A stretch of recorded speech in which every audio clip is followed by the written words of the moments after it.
Katsoin, kun sain tällä. Täällä sisällä. Se on seinä se kuuli. Mä menin pussakaan samaan aikaan sen. Eiku niin, se oli se. Mä käytiin siellä paskalle. Se oli siellä se. Kuvaa vaan. Tunturivlogi numero 8. Käytiin Me ollaan nyt syömässä. Coloradon vessa. No! Käytiin siis siellä kussakaan paskalle. Mä vaan vartti istuttiin siellä. Puhuttiin siellä selvästi. Mitä veikkaat, kun syvä tää on? Ja sillä on jotain metriä ja kahta.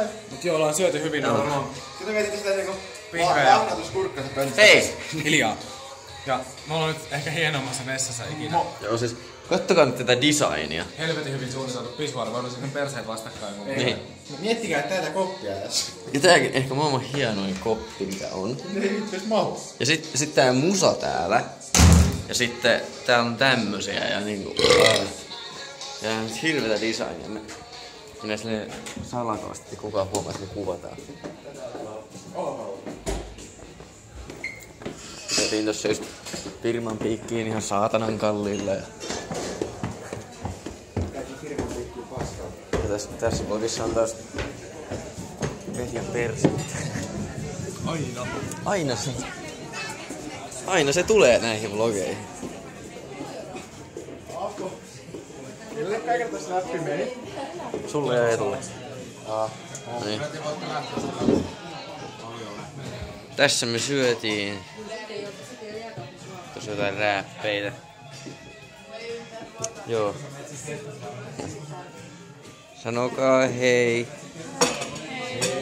Mehän tosiaan juotiin Niin. kirkasta. Kirkasta jackia.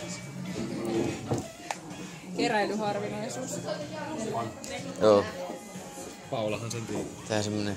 No otetaan, että tulee lasku. Tulee. Sä voit kertoa Paula jonkun jutun tähän väliin. Ei mulla oo mitään juttuja, ei ainakaan mitään hyviä juttuja. No ei sulla ikinä. Kerro joku. Se oli jo ihan hyvä itse. Hei. Ei kuvaa Paulaa vaan. Mitä? Ollaan Petsen kanssa nähty Paulan veljen penis. No.